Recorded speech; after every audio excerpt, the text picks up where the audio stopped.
So I'm sitting here with Jason Kokenge. He is our master smoker today. He's providing all the delicious meats. This is his second year. This is the second barbecue that Jack is doing to kick off the summer. So it's becoming an annual thing. And Jason is the master smoker that has come back to provide all the delicious meats. And I can tell you they are seriously delicious. So I want to get a little background on Jason before we get into all those delicious flavors he's doing in the garden.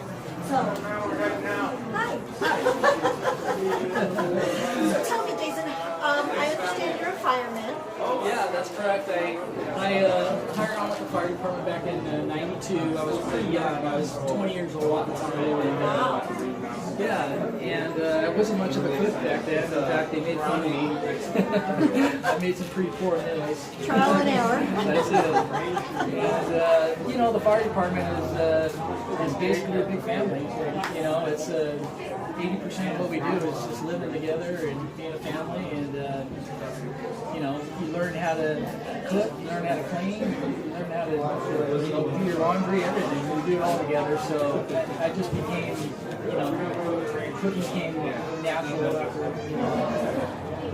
couple of years. It's something you just you kind of had to do, basically. So is this something you guys rotate? Everybody has a turn in the kitchen at some point? Yes, you do. In fact, it's a rotating, right from the captains all the way down to the firefighters. You rotate. So some stations are bigger than others, some are small. So if you work at a small station, then you have to cook more often, just smaller meals. Yes. And if you work at a big station, you cook less, but you have to cook big meals. Yes, yes. So do you find you compete against each other from, meal to meal? Do you find that you're kind of one up? I wouldn't say that. Maybe there are some stations, we just want to put out a good meal, and it's something that's hearty, especially if you work at a busy station, you can't do things that are really delicate, yes. Or you have to kind of keep it real hearty and meals, casseroles, More and things along like the that. comfort Exactly, side, something yes. that you can reheat easy enough. So you learn to do hearty meals, not so much delicate meals. So how many times have you all sat down at the table after you've been smelling all this going on all day long, and you guys are so hungry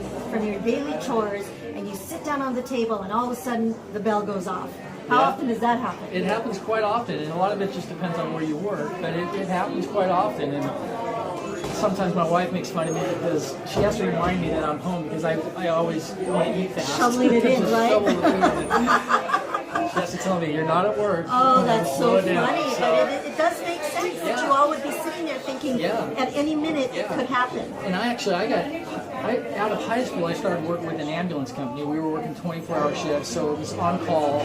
From there, I went into the fire department. So basically, my whole adult life, I've been on call during a meal. Yes. At Oh work. my So gosh. Oh my I gosh. just have to remind myself. And I know that if I got interrupted in a meal, when I come back, I probably might have lost my appetite. Does that happen? Or do you guys get even more hungry when You know you're out what? there That does fighting happen, fire? because the food kind of expands, Uh-huh. and sometimes you get a call and you come back and you go, oh, I'm kind of glad I got that call, because I was about ready to Go for your third go plate? third plate, exactly. So. Oh my gosh, Yeah. that's so funny. Exactly. Well, okay, so you kind of got your training in the kitchen at the firehouse. So when did the interest of barbecuing kick in? Well, actually, I started working at a station in Gardena, and my engineer, who's really good at fabricating metal, we got into welding, and we decided we were going to build some smokers because we all like to eat. So we said, oh, let's build some smokers. So I learned how to weld